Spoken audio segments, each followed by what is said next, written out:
Hi everybody, Nathan Porrata here with the Roads to Liberty podcast group. Got a little something different for you this week. As you all know, the Roads to Freedom Foundation had their first UnConvention this last weekend over the Memorial Day weekend. Myself, Zach Taylor, and Mike Knebel, we were all there to witness the activities, to sit in for we were there for the vice chair debates, we saw the speakers, it was a lot of fun, got to meet a whole lot of people. It was a great event. And we got to live stream live from the event on Saturday and Sunday. Now, I'm going to split this up into two parts. This is going to be part one. Our first live stream was with Jim Schultz. He's running for Senate here in Nebraska. And then we had Dustin Hobbes on. He's a regular on the show. He's been on the podcast 3 times to talk about guns. And right in the middle of that live stream, Larry Sharpe decided to jump in and say a few words as well. So that was fun. Then we got to talk with Alex Merced and Josh Smith on the same live stream. Alex Merced is running for vice chair of the Libertarian Party, while Joshua Smith is running for chair. So that was a lot of fun. Then Steve Scheetz came in, and he's also running for vice chair of the Libertarian Party. So we got to talk to him. That was a lot of fun. And then to wrap up day one of the convention, we got to talk to our old friend, Dr. Kyle Varner. Now, that one got split into 2 because we lost the feed halfway through the video. So it got split in 2, so if you hear a cut in the middle of it, that's why that's there. And it cuts off abruptly at the end. Don't worry, you don't miss anything important that was discussed after it got cut off. Alright guys, I hope you enjoyed this episode. Stay tuned for part 2.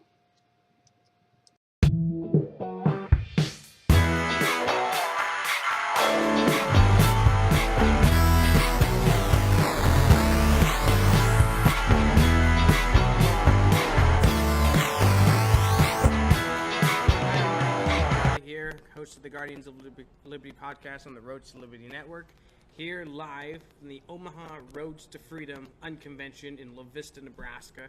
It's an awesome event, and I'm joined here with Jim Schultz, running for Senate for the state of Nebraska. How you doing, Jim? Doing pretty good. It's been a great conference so far. We've been here since yesterday. Lots of good sessions today. Lots of really interesting people. Interesting views, some leaders that I was hoping to meet. I got a chance to talk to them, and I'm really excited about this and leading up to the national convention. All right, so we had several people give presentations today. We had Owen Benjamin earlier, Senator Laura Epke. We had an LNC vice chair debate. What speakers did you get to watch, and who would you say is your favorite? Well, today I started out with Owen Benjamin. It's probably got to be my favorite. He did a fantastic job, talking about humor in politics. Gave me a few jokes to use on debates, and the way that our society is reacting to things that are just as basic as humor. I also got to sit in with Karen Ann Harlos's history of the Libertarian Party with some of the founding documents. They actually got a copy of the original statement of principles, which was fascinating. Laura Epke had a keynote address. I was able to listen in on that. I did miss the vice chair debate, but I think I kind of know who I support in that. Are you willing to give an endorsement right now? I'm going to stay out of the endorsements. I think most of the people who I support know I support them, but I'm going to hold off the endorsements right now. Yeah, I think most of the delegates from Nebraska pretty much have an idea who they're going to be leaning towards come convention time. So, I mean, I don't know how much of a point an endorsement would be. But yeah, that was a very interesting talk that Karen Ann gave earlier about the history of the party. It was very, very interesting how she described getting a hold of that original copy. It's Yeah. Some guy whose parents were founders of the Libertarian Party of California, they had it behind a framed picture of Ayn Rand for years. All right, well, I think we're gonna head out and listen to another presentation. Want to say anything before we head out, Jim? I just looking forward to being your senator in November, and we're having a great time out here at the UnConvention. And hopefully people can come out. We still have Ron Paul coming in tonight. That's going to be fun. More liberty tomorrow, so come on out if you can. Thanks. Absolutely. It'll be great to have everybody. Remember, Roads, the number 2 liberty.com is our website. Follow us on Facebook, YouTube, Twitter, whatever the case may be. All right, everybody. We'll see you later. Have a good day. What's up, everybody? Nathan Porrata here, joined with Mr. Hobbes. He is our resident expert when it comes to firearms. You might have heard him a little while ago. We've had him on, what was it, 3 times already? Yeah, I think I've done 3 episodes. Yeah, he's done several episodes with Mike and Ben, part of the Roads to Liberty crew. And we're here live at the Omaha Roads to Freedom UnConvention, having an awesome time. We just finished a breakout session about cryptocurrency and the future of social networking. Blockchain, and I'm still just as confused as I was when I went in there. Yeah, it's just a confusion. I still don't really know how blockchain works. But you know what? We have you on. We got to talk guns.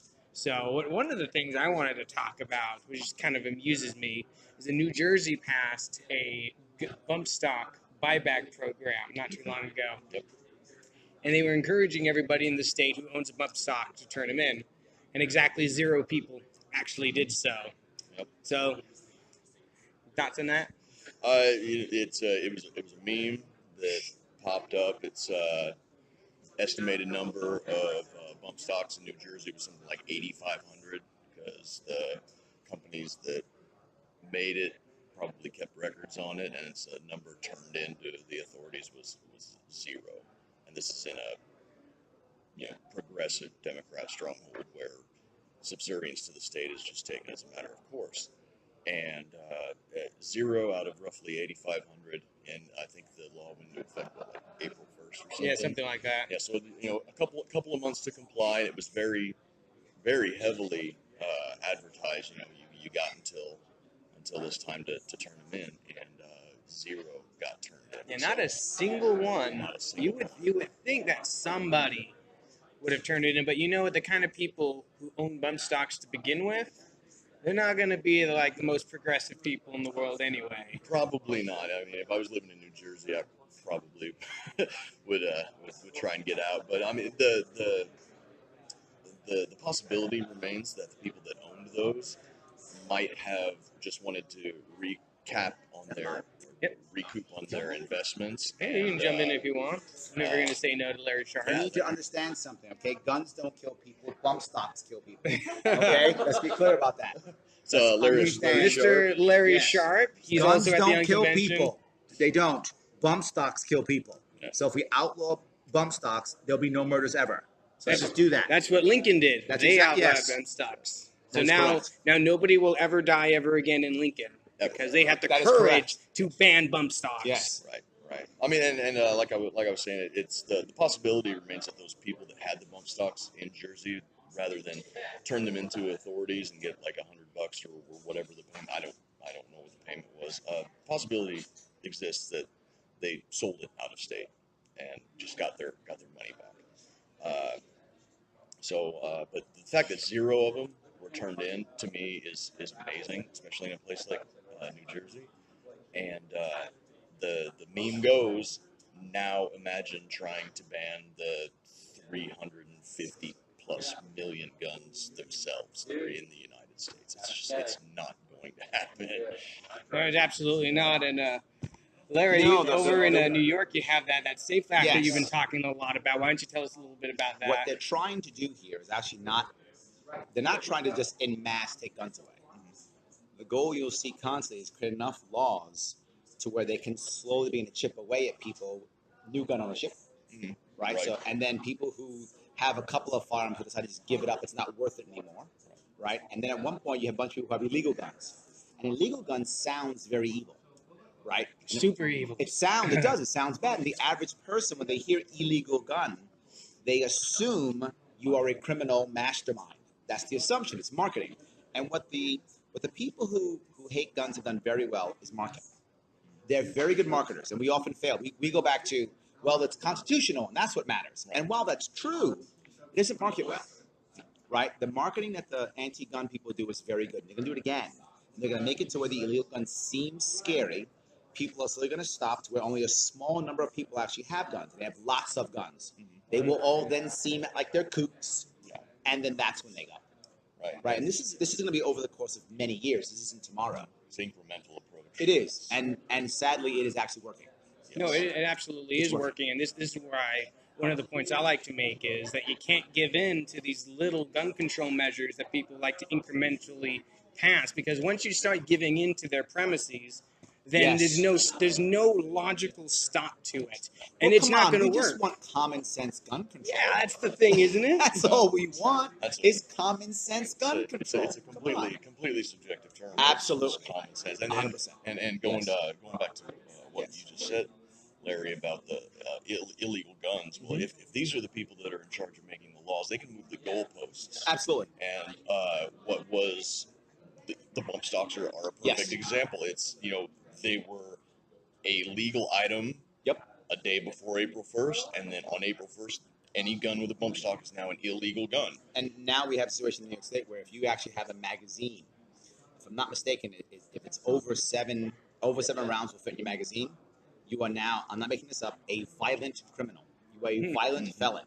If you are convicted of a SAFE Act violation in New York State, which is you have a piece of equipment that several years ago was legal, and that you purchased legally in your state and your county, you are now, because you still own this legally purchased item, you are now a violent felon. Yeah, and again, that is the marketing piece I mentioned. They're not going to say, you're not going to say, this is a person who purchased a firearm legally and now overnight became a criminal. They're not going to say that. They're going to say, this guy is a violent felon, and that will be legally correct. Yeah, I mean, I always thought you had to actually be violent to be considered violent, but no. It's a trick. Yes, it's a verbal linguistic trick that people in big government like to use to trick you into supporting policies you otherwise might oppose. Yes, this is one of those things. So long as they control the wording of the debate, so long as they control the narrative behind it, will always be at a disadvantage. If you don't support the Patriot Act, you're unpatriotic.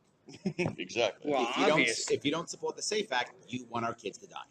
Well, obviously that's how it works. I mean, and we see this all the time now. I mean, I hate to bring him up again, but I mean, this is part of the strategy that people like David Hogg and the anti-gun lobby have been using, just to simply say, hey, look, you don't want children to die, do you? I mean, they recently had a die-in at Publix grocery stores down in Florida, and the idea being that if you just get a bunch of people to lie down on the floor of a grocery store, that'll intimidate them into supporting political candidates that they want. Yeah. Because Publix had donated to a political candidate that had an A+ rating for the NRA. Clearly, Publix is evil. Obviously, without question. Obviously. So they had a die-in at Publix grocery stores. I don't know if either of you have ever been to Florida, but Publix is like the most popular thing in the world in Florida. Floridians love Publix. And they were able to successfully intimidate this company just by this social media campaign. Yeah, absolutely. And that right there is the crux of it, and it's something that Owen Benjamin talked about on stage last night. I didn't see him this morning, so we might have talked about it again this morning. It's if you commit a social faux pas in current year, and you get called on it by these control freak tyrants, don't give an inch. Yeah. Because it's sad. You shouldn't have to. You're totally right. Yeah, as soon as you apologize for a slight in their mind, you are admitting guilt, and you are giving them the narrative. And you're begging for their forgiveness. And begging for their forgiveness. Please, I'm sorry for being evil. Yeah. Yeah, and there's no logical end to it. Once they establish the fact that they can intimidate you into admitting wrong, whether you have done nothing wrong, they're just going to keep doing it. Yes. They're not going to stop. They're like sharks that smell blood in the water. Once they smell that blood, they're after you. And either you completely capitulate or they'll eat you alive. We do have one advantage, though. There's one advantage, and that is, like, your analogy is perfect. There's sharks with blood in the water, and they'll eat their own. Oh, yeah, they will eat their own. Absolutely eat their own. So we do have an advantage. Is they will eat their own, and they tend to eat the easiest person to be eaten. Right? So the stronger you hold your ground, the less chance you'll be eaten, because there'll be someone weaker who they'll eat. They're just hungry. They're just going to eat. And Yeah, so and the easiest person to eat, they usually do. I mean, including their own. as much as we hate a lot of the things Donald Trump has been doing, this is probably the reason that he won the Republican nomination. He's taught us a lot. Yeah, and this is one of the reasons why he remains almost completely untouchable by the media. Yes. Because they smelled blood in the water, they came after them, and he punched them in the face. Yeah. He did not back down. He did not apologize. And this is not an endorsement of anything Donald Trump has done. This is saying that this is the strategy that libertarians can use. Do not back down. Do not apologize. Do not admit to wrong where you have done nothing wrong. And in the case of gun control, don't give them an inch. It may sound nice to give into common sense gun control. It may sound nice to just give them a little to just get them out of the way, but they're not going to stop. Why do you hate the children? I don't understand you. Why do you hate the children so much? I just hate every child but mine. Oh, that's fair. That's fair. That's good. That's fair. Yeah, the old Karen Lovejoy argument. Oh, please think of the children. Oh, my children. I mean, Yes, I'm gonna go. Thanks for having me. all right, man. Thanks for jumping on. All right. All right, let's readjust that a little bit. All right, so Always good when Larry shows up. absolutely, he's walking around everywhere. He's dropping a document. This is why you need to come out to the UnConvention, so you can see Larry Sharpe. Austin Peterson's here. He just showed up. Adam Kokesh, he's here. I think I'm- Berman took off, didn't he? Did Vermin Supreme take off? He might have. I haven't seen him in like an hour. If he's here, he's the easiest person in the world to see because he's wearing a tutu and a boot on his head. So, and he's got the very first table when you walk in. So, I mean, very easy to see. I mean, there's a whole bunch of people here. There's a lot of very high profile people in the liberty movement out here, and I'm very impressed with everything that's been going on. Hey, it's been a lot of fun. Mm-hmm. Okay, is there anything else about guns that you want to talk about before saying goodbye? I mean, we've talked about guns more than any other topic on this podcast, I think. You think so? It's just, oh yeah, I think it's more than any single other topic. Well, they're big in the news, and it's going to Trump. It's kind of a theory that I have that we're seeing the amping up in the rhetoric of the gun control folks, because Trump came out and got the endorsement of the NRA, and the NRA hasn't endorsed a candidate like Trump since Reagan. And they went in behind Trump 150%, and the media hates Trump so much that they are going to basically look for any hill that they can get this guy to die on. Yep. And with that 100% backing that the NRA has given him, and his rhetoric at the NRA annual meetings, he's gone both years that he's been president, and he made an appearance when he was candidate Trump.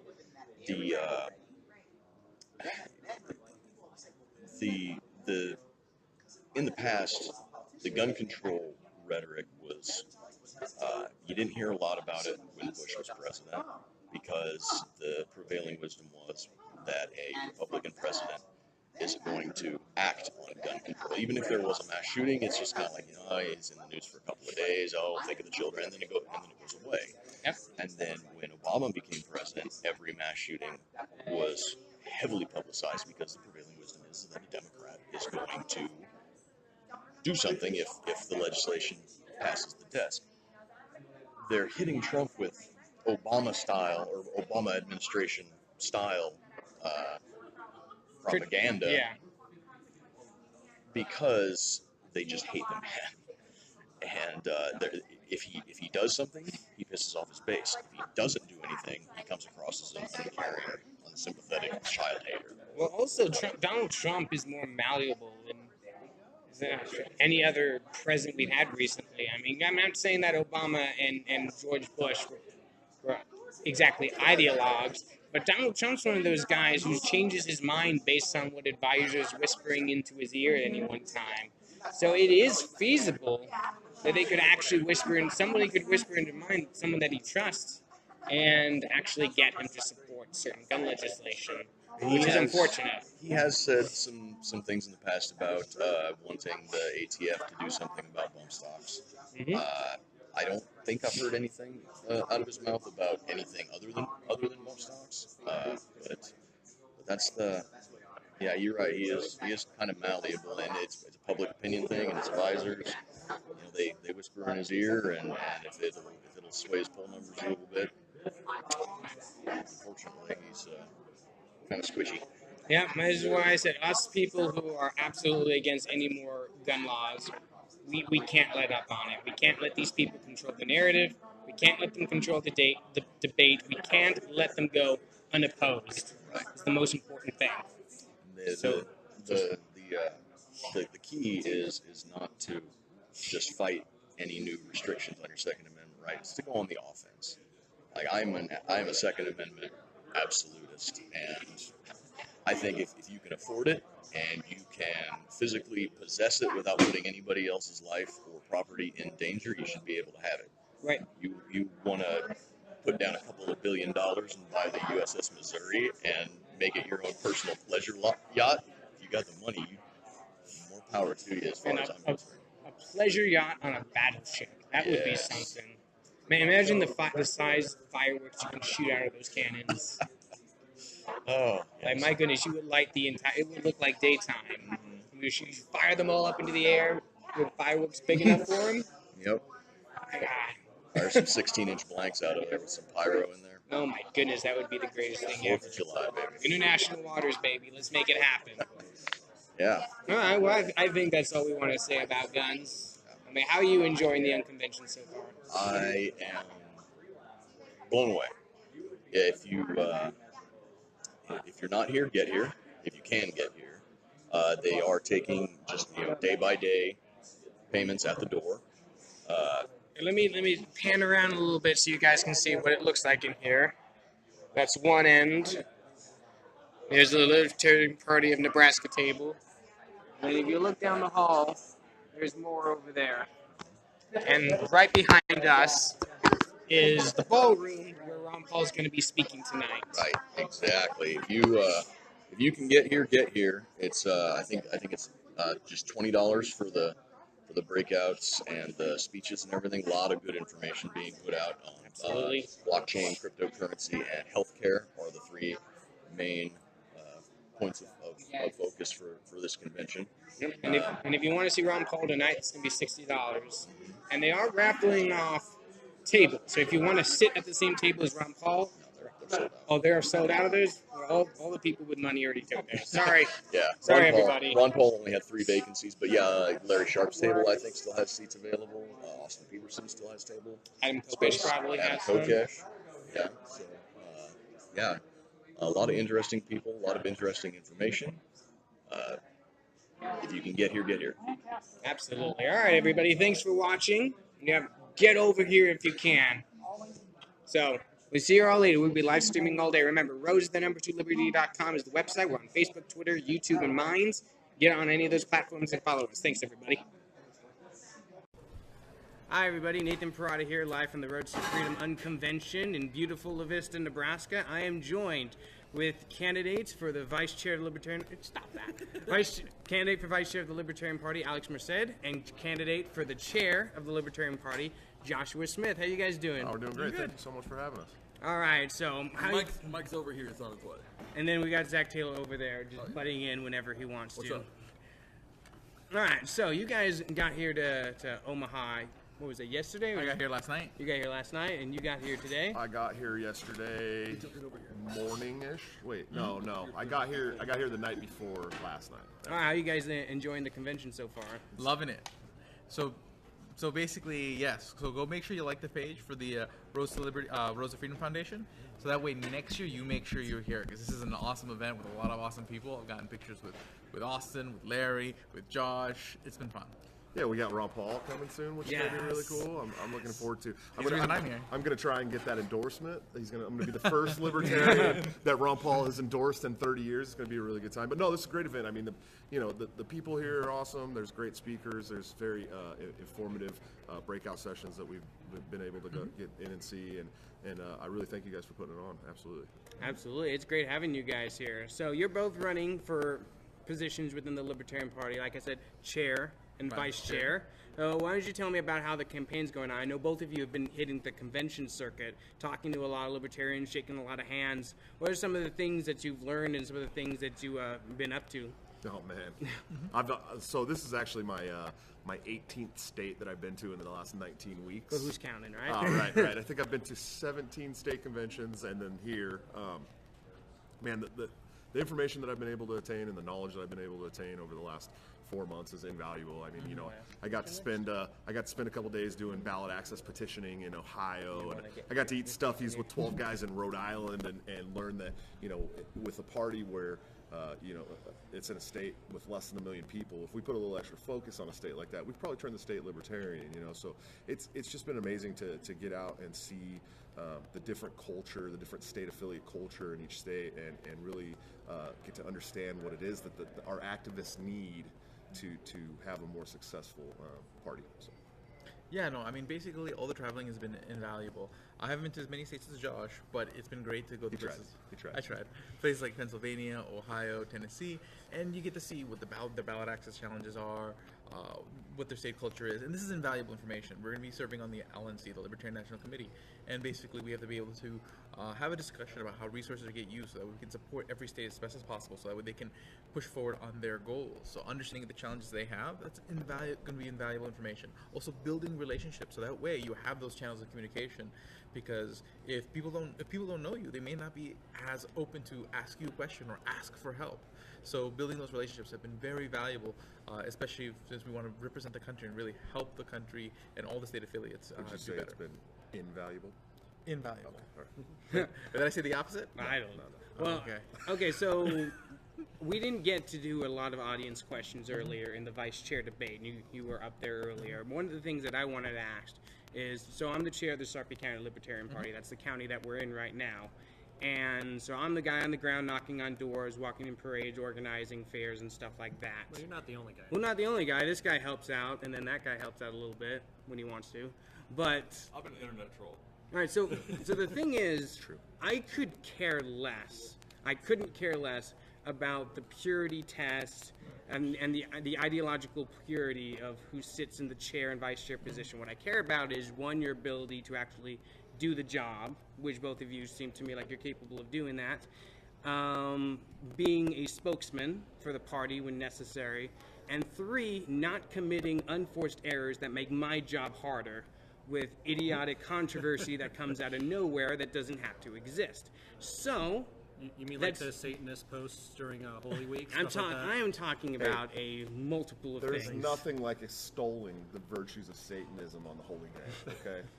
Well, So you both know, you both can get an Yes. idea of what I'm talking about. So I want to ask you guys: are you going to make my job harder when if you become chair and vice chair of the party? my goal is to make sure there is no distractions. I want the spotlight on candidates, on the state affiliates, not on what's going on in national.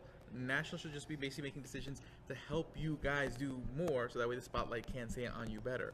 Now, far as not causing trouble, I've done 3 campaigns in the last 4 years for U.S. Senate, for New York City Comptroller, and New York City Public Advocate. So being able to monitor what I say and try to read a room before opening up my mouth has become second nature at this point, because you have to if you're going to be a candidate, if you're going to be talking, and this is talking to non-libertarians day in and day out, and then being in New York City, talking to people who are far left of me day in and day out. So I've gotten fairly comfortable, at least not saying anything controversial. Now, regarding social media, there is a committee called the APRC that makes a lot of decisions of who can make posts. I would definitely seek to build a relationship with the committee, or at least get on the committee when there's a spot available, so that way I can have some influence or some say in stuff like that. But I cannot unilaterally, as chair or vice chair, control what that committee does. Right. Not necessarily true. So the chair actually, as per the bylaws, it's stated that the chair oversees all party business. Literally, that's what the bylaws states.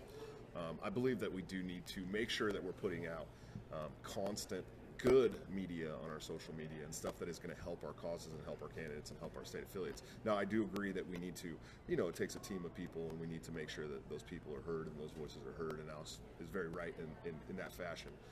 But yeah, I mean, me and Alex have both ran campaigns on finding ways to alleviate the pressure on state and local affiliates and candidates. And I mean, that's, we are the grassroots guys. We're the team that wants to bring us back to grassroots, and we're the ones who are looking already currently, not even in those positions yet, looking for ways to make it easier on the state and local affiliates. So I had a quick question. So who are we talking to? We talked to Bennett Morris about this. Are you guys for the idea of separating the way, like the committee that oversees marketing? And I always forget what it's called. But separating old media and new media, so that that's two different groups, so that you have people who specialize in new media doing new media, and people who specialize in TV and print doing that, so that we're not having people who don't understand emerging technologies determining content for platforms they don't really understand. Well, so I've talked pretty extensively about putting together a marketing and fundraising team. A paid team is what I would like to see. We have these wonderful fundraisers like Boomer Shannon, who's been able to raise $280,000 for a county candidate in Southern California, in Calumet County. We have the entire Larry Sharpe campaign team that's been able to raise over $200,000 for a gubernatorial candidate in probably the bluest state in the country. And we've never sat them down and said, hey, what can we do to do this as a party? In 2016, an election year, we raised $2.2 million as a national party. And to contrast that with the DNC, they were able to raise $400 million. Now, at some point, trying to play the political game with them, we run out of money, and they keep going. So we need to sit down and really overhaul our media team completely. We need to find out what is going to be the most beneficial to our candidates and to our fundraising, and we need to go out and get those things done. Now, if that takes splitting people into news and print and into social media or whatever, we need to find out what process is going to be the most beneficial to us, regardless of what that takes. So, I mean, we'll have to get in and really do like a full inventory of all the committees as soon as we get in. Now, the first LNC meeting, we're going to go over committee reports. We're going to figure out what's working, what processes aren't working, and we're going to do overhaul. And that's what we're going to do. So, I mean, that's a question you'll have to ask us in 3 months after we've had time to go through the media committee and figure out what's going on. So, yeah, I mean, I'm definitely open to a discussion on figuring out a better structure to separate the two committees into two committees. But when we take a look at structure, and we would have to sit there and probably sit in on some APRC meetings, so that way we can see how it goes day in and day out, so that way we can have a better gauge on what would be the appropriate division, or if there even is a need for a division. All right. You got a question? Yeah, actually. So, they're speaking of divisions within the party, and taken over recently as that state chair for Nebraska. Trying to mend fences and kind of heal everything. What are your guys' thoughts about bringing back the Dallas Accords? Making sure that everyone within the party feels like they've got a home, so we're not fracturing so much. Oh, I'm totally comfortable with the idea of putting forward a resolution to sort of, just kind of like the Dallas Accords, to kind of reaffirm that this is a party for the spectrum of libertarians, to make sure that basically the party here is to provide a home for anyone who wants more liberty in the world in our lifetime, whether you want to go liberty level 100 or liberty level 80 or liberal level 50. The idea is I want to make sure that people feel like this is a place where you can be a libertarian, that you don't have to be a Republican and hide your libertarian views. You don't have to be a Democrat and hide your libertarian views. You can be in the Libertarian Party and be a libertarian of any kind. Actually, when you just said there is something that we've been hearing a lot the last couple weeks, because talked to some candidates that want to run as a libertarian, but they don't want to put libertarian on any of their materials. They just want to say, hey, I'm the best candidate here, vote for me. And then you kind of have to like read underneath, like, oh, you're actually registered as a libertarian, you're actually trying to run as a libertarian. I mean, doesn't that seem kind of a little bit like a problem to you guys, that people are still a little bit embarrassed about announcing that they're libertarian and still running for an office? I mean, or do you think it's a successful way to do that, to say, hey, I'm just the best candidate who happens to also be libertarian? I don't think that's going to be a problem in 2 years. Well, I don't. yeah. I have this goal of building a viable party for all of our candidates to be proud of. Awesome. And so I mean, yeah, that's a problem now. I don't believe that'll be a problem in 2 years. Yeah. I believe if we can clean up our processes and we can show that we're a viable home for libertarian ideals, no one's going to be embarrassed. Yeah. about it. Good. If people currently don't or have a tough time wearing the libertarian label with pride, that means that's a branding project that we need to work on. We need to make we shouldn't, basically the pressure shouldn't be candidates shouldn't be expected to put the label. They should want to embrace the label. Yes. So, and that's one of the reasons why I'm running, because I want to be sort of that more positive, welcoming face, so that way people are like, oh yeah, that's like the really cool party. Like they're just really awesome, down to earth, nice, and they want the best things for people by making them more free. A lot, basically a much more like lately I've been putting on a lot of my marketing materials, make liberty friendly again, and that's the idea. People want to be with their friends. They don't want to be with people who are going to lecture them and shame them. So I think I want to take a very different tone than basically the current speakers in the position that I'm seeking. Sure. Well, I want to say, Alex, I've had a chance to talk to Josh a couple times. It's nice to actually get to meet both of you in person. Yes, nice to meet you. But I'm going to come out and endorse you as well for the vice chair. Thank you very much. And encourage all the Nebraska delegates, Zach included, to vote for you guys down in New Orleans, because honestly, from what you've been saying, what you both have been putting in over the last few months here, especially with hitting all these other states, I love the message. I love that you guys are positive.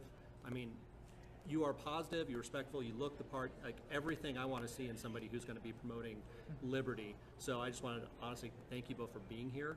Thank you both for doing what you're doing, because I wouldn't want to do that headache, man. That seems like way too much pressure, way too much stress. But the fact that you both are willing to take it on, just thank you so much. Thank you so much. Appreciate you guys. That really means a lot, and this is a joy. I mean, day in and day out, we're traveling state to state, getting to be with other libertarians, talk about libertarian things, and help libertarians be libertarian better. That's amazing.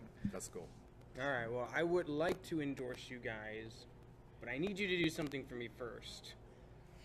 I need you to take this hat, hold it like so, and say, "Go Big Red." Go Big Red. One of my favorite chewing gums. Go Cal. I'm going to have to endorse Commie Cat now. All right, well, thank you guys for coming on. It's been a pleasure talking to both of you. I hope to see both of you on the LNC soon. Sir.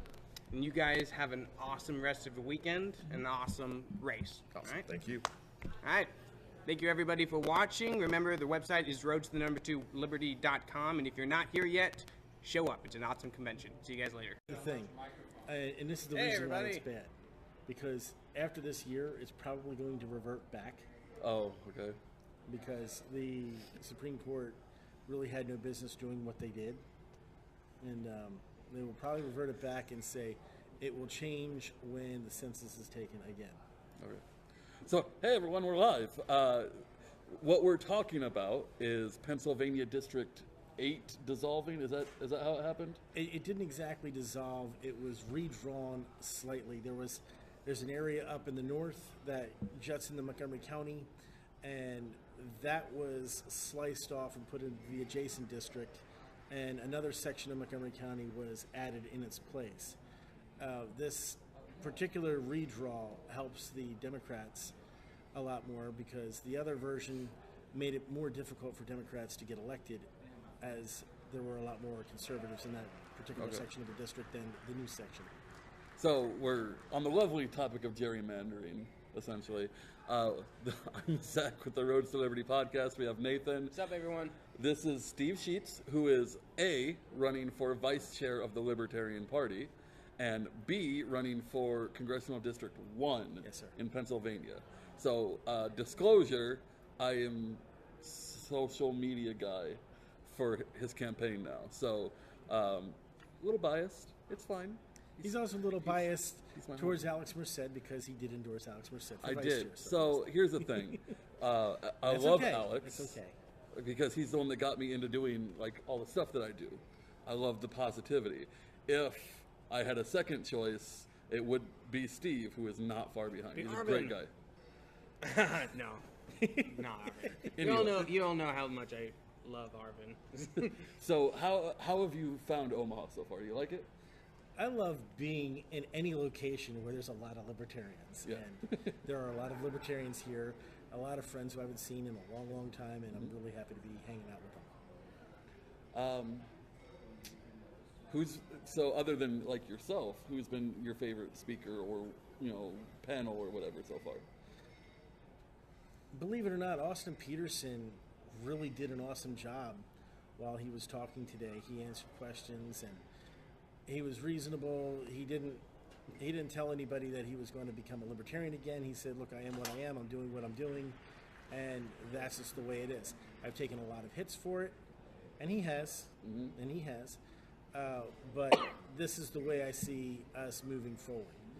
And in all candor, I do believe that there is a place for that kind of activism. Mm-hmm. Just like I believe that, look, we're the Libertarian Party, and we need to be electing our own candidates, Libertarian candidates, and doing what we can to support Libertarian candidates. We also need to have Libertarian activists. Arvin Vohra, regardless of what you think of him, is a capable activist. Mm-hmm. I don't necessarily agree with him being in the vice chair role, because the vice chair role is basically spearheading that political arm of our movement. And if you're going to be in that political arm of our movement, then we need to be demonstrating a clear, concise, consistent, professional, and that's the key thing, professional message. One of those messages that's not going to just make everybody run away. There are ways in which we can impart our principles without making people nervous or worried or upset or alienating people. No one wants to listen to you when you punch them in the face first. Exactly. Yeah. Okay, so I asked this to both Josh and Alex earlier. Okay. It's a question I didn't get to ask in the actual debate because they only accepted one question from the audience. All right. So I'm the chair of the Sharpe County Libertarian Party. It's the county we're in right now, and the third largest in Nebraska. So I'm the guy that goes. Shut up. I went door to door for Gary Johnson, organized a Sharpe County fair that the Libertarian Party was in for the first time last year, and we're doing that again this year. I go volunteer for Senator Epke as often as I can. So I'm on the ground doing a lot of activism work myself. So the ideological purity of people on the LNC means almost nothing to me. I could care less about that. What I care about is your ability to do the job, which I have no reason to believe that you don't have that ability. You come off to me like a pretty competent individual. The ability to be a spokesperson for the party when necessary, but most importantly, not commit unforced errors that make my job harder and create idiotic controversy that then people have to ask me about and I have to explain away. So you're not going to make my job any harder as vice chair, are you? Okay. Let me put it to you this way. All right, I'm a lifetime member of the Libertarian Party, and when it comes down to it, a lot of people who have heard some of these idiotic controversies that come up, and we all have to answer them. We all have to answer them. It's not just you. Myself in Pennsylvania has had to do it as well. And when all these things come up, some people can take their ball and go home.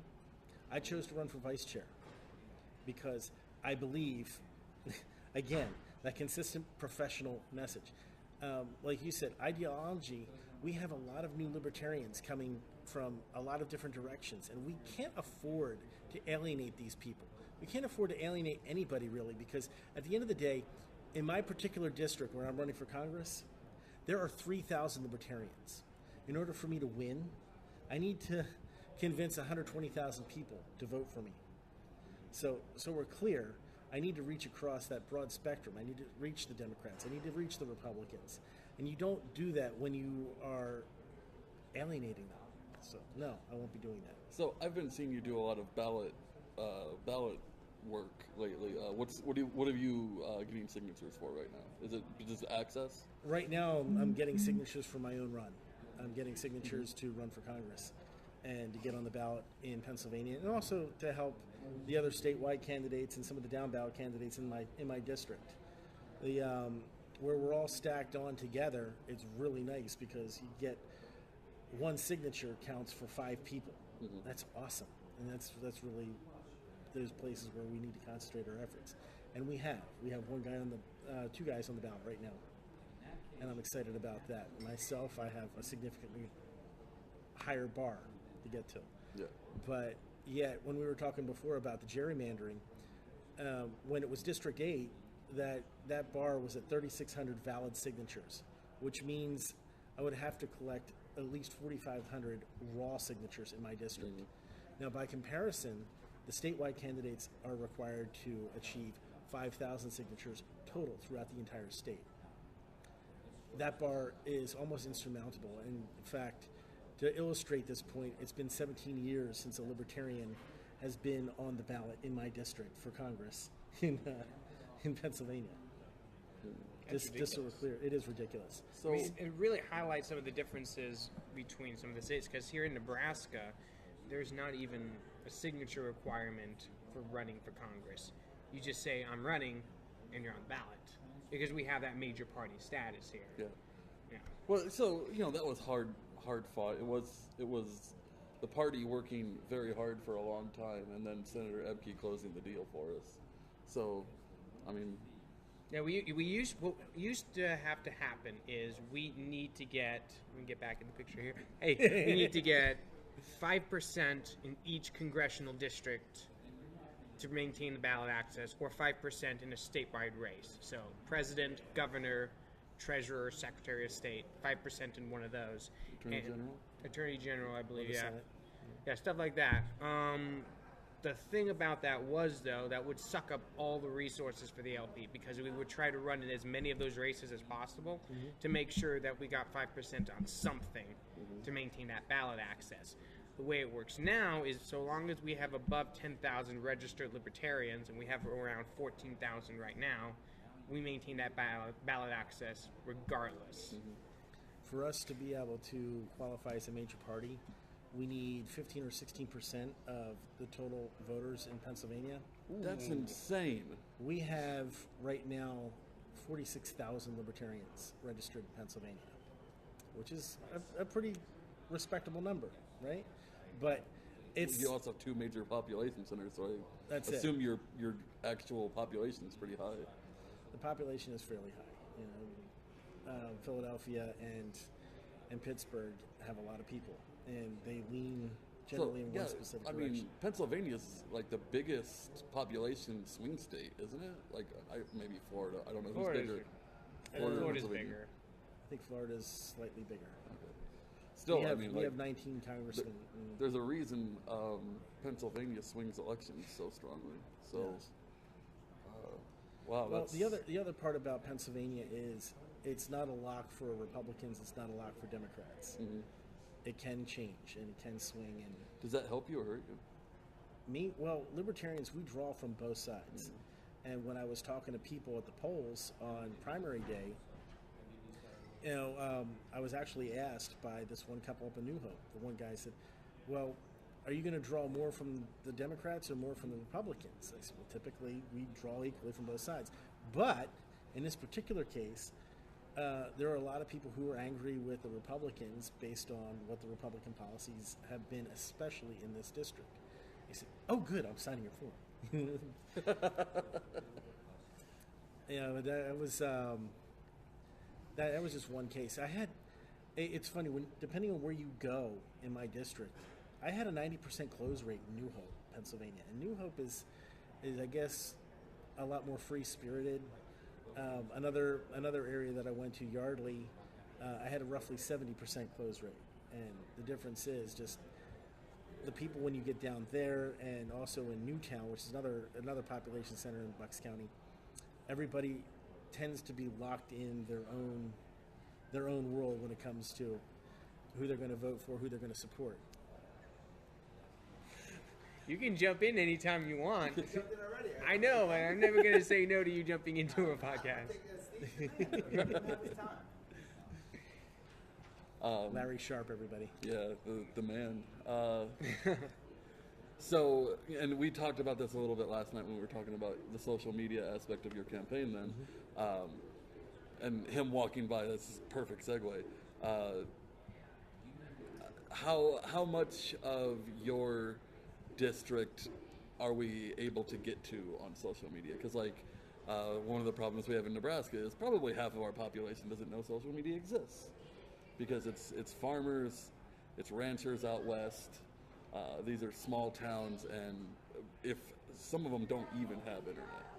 So, what's your district like in terms of that? Are you dealing with more rural? God, say the word. Yes, it is more rural. Okay. Right? The population centers are basically the county seat, a town that's near me, and most of, if you want to talk about population center, is it Southern Bucks County, where it borders along Philadelphia. Mm-hmm. There are a lot more people just situated down there in that lower corner. But as far as social media goes, it's going to be interesting to see how that works. I just assume that social media is going to reach what it reaches, and that's that. Mm-hmm. And that's a challenge. It is no. Now I'm ready. Yeah, my district is a challenge. Mm-hmm. There's no question about it. In order to achieve ballot access, one has to go door to door.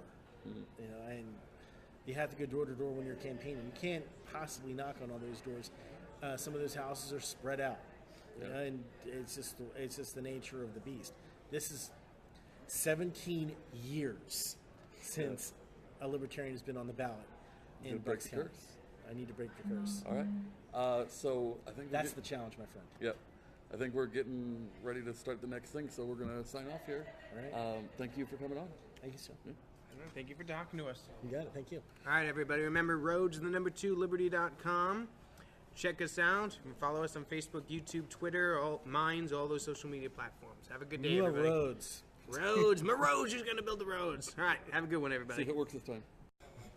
Hi, everybody. Nathan Porrata here. We are live in the Omaha Roads to Freedom UnConvention in beautiful Vista, Nebraska. Joined. Let's not say things we can't take back. Joined my buddy here. What's your name again? Raptor. Raptor, yes. Raptor. And our friend of the show, Dr. Kyle Varner, who's here to show off a poster that he bought. Well, he won an auction. Did he sign it already? Yes, it has been signed by both Dr. Ron Paul and by Larry Sharpe. What does it say on the back? So, did he cuss that? Ron Paul right? signed his name, he did. And Larry Sharpe wrote a sentiment shared by every good person in the world. Fuck the government. So he had to pay Larry Sharpe extra to rules. get Larry Sharpe to cuss. So Yes.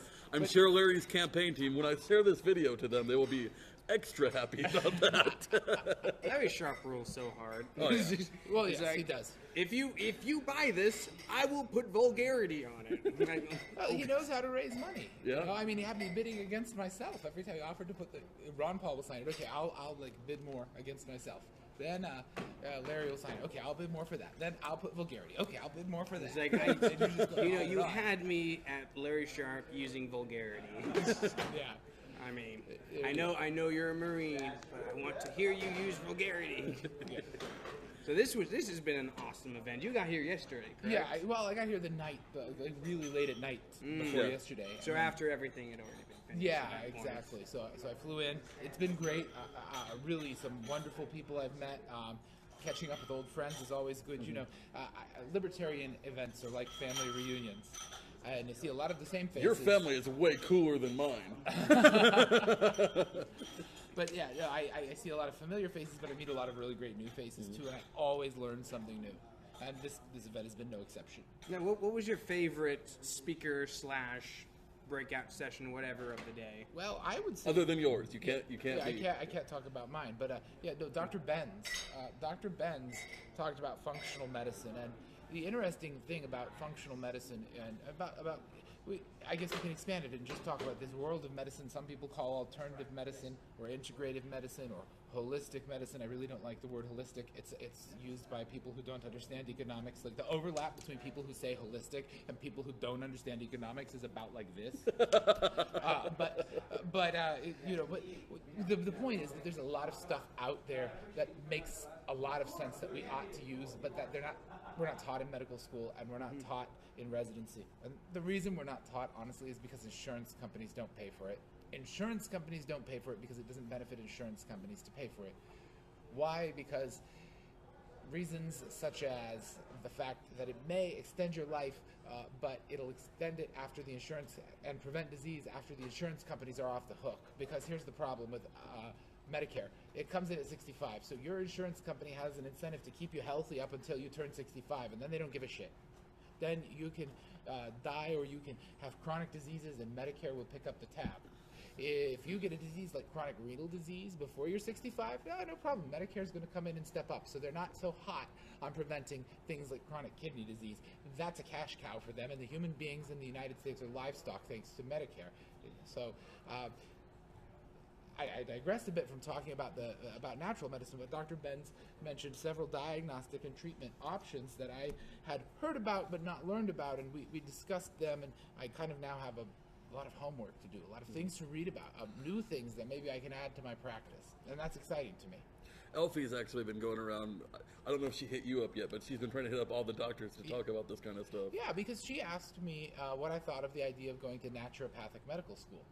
And so I told her kind of a lot of different thoughts, one being that when you go out into the world, and it's not unique to naturopathic schools, it's everywhere, you will get some good stuff and some truth, and it will be mixed in with bullshit, and that's the case anywhere you go.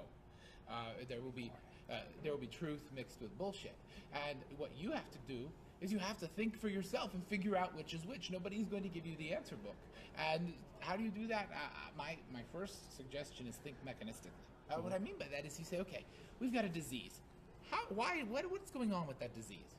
And then you propose a treatment. And you have to be able to think, hey, does the treatment logically relate to the disease? So, for example, if you have crystals, large crystals, and a practitioner is jamming the crystals into your chakras in order to treat your arthritis, that would be bullshit. Now, I'm offended. But if you have some antioxidants that are going to decrease inflammation in your body, that would not be bullshit. So that's an easy way to think about it. So I talked to her about that. The other thing I told her, though, is that she might consider allopathic medical school instead of naturopathic medical school, realizing that she can... Uh-oh. What? I don't know why it's... Hi everybody, sorry our last video kind of crashed on us. We were in the middle of a discussion with Dr. Kyle Varner about holistic medicine, even though you don't like that term. Yeah. I don't like the term because it's just used by so many people who don't understand economics or the use of bathtubs. But it's true. But here's the thing, there's some of it that's valid. It can help you out. As an example, intermittent fasting. Intermittent fasting is the equivalent of taking a very powerful anti-aging drug. This is the thing that I keep trying to do, but I really struggle to get through the whole day, getting night to night. But when I can, I lose weight. I know. So let's talk about some things you can do to make fasting easier. And the first one is get yourself into ketosis before you start trying to fast. Why? Because ketone bodies... So this is the meat thing, right? Eat high-fat, low-carbohydrate diet that makes you go into ketosis after about 5 days. You burn through all your glycogen, you start making ketones, and then you're going to feel good. You're going to feel this serene bliss in your head, and you're not going to be as hungry. And then it's going to be easier to fast. And then what do? Start out, try to do 16-hour fasts. A 16-hour fast isn't so hard. So you go to bed at, let's say, 10 p.m. You wake up at, say, 8 a.m. Now already you're at 10 hours. 9, 10, 11, 12, 1, 2 p.m. You're at your 16 hours, and you can make your eating window until 8 p.m. or something. So if I'm eating between like 6 and 9 at night, and that's my window, is that too small of a window, or is if you can stick to that, that's a great window. Okay. If you can't stick to it, widen it out. It's all, don't make the enemy of the good be the perfect. Don't make the perfect the enemy of the good. Okay. Scoot in a little bit more. Here. You're cutting your head off. Yeah. So I mean, that's the thing. You don't make the perfect the enemy of the good. We do that in libertarian politics, by the way, all the freaking time. We cannibalize really good libertarians because they're not perfect. I mean, tonight Ron Paul said something I consider to be heresy. I didn't boo at him. I didn't do anything. I'm not going to make the perfect the enemy of Was the it the nearly immigration perfect. thing? Yeah. Yeah. But it's okay. It's okay. I mean, the Godfather has permitted one heresy per night. Yeah, I think it was Rothbard who said that everyone is allowed one deviation without being chastised for it. There you go. No, at least one. Yeah, you know. And I understand the argument, even if I don't agree with it. Exactly. I do too. I mean, you know, but I look at immigration policy, cruel immigration policy, like we have, like so many places have, as blowback. Yeah. But you know, the CIA is correct. Now I'm using Ron Paul's language here. The CIA is correct when they teach about blowback from our foreign policy. But our immigration policy is actually blowback from our welfare state. What do I mean by that? I mean, and the drug war. Yeah, the drug war war and the absolutely. welfare state, but primarily the welfare state. And here's why: it's because people resent having their money taken from them and given to other people. They resent this. So left-wingers may be able to succeed in passing a law, but they will create a lot of resentment. And that resentment will not just sit there and fester. It will manifest itself in other policies. And so it manifests itself in a very cruel and inhumane immigration policy.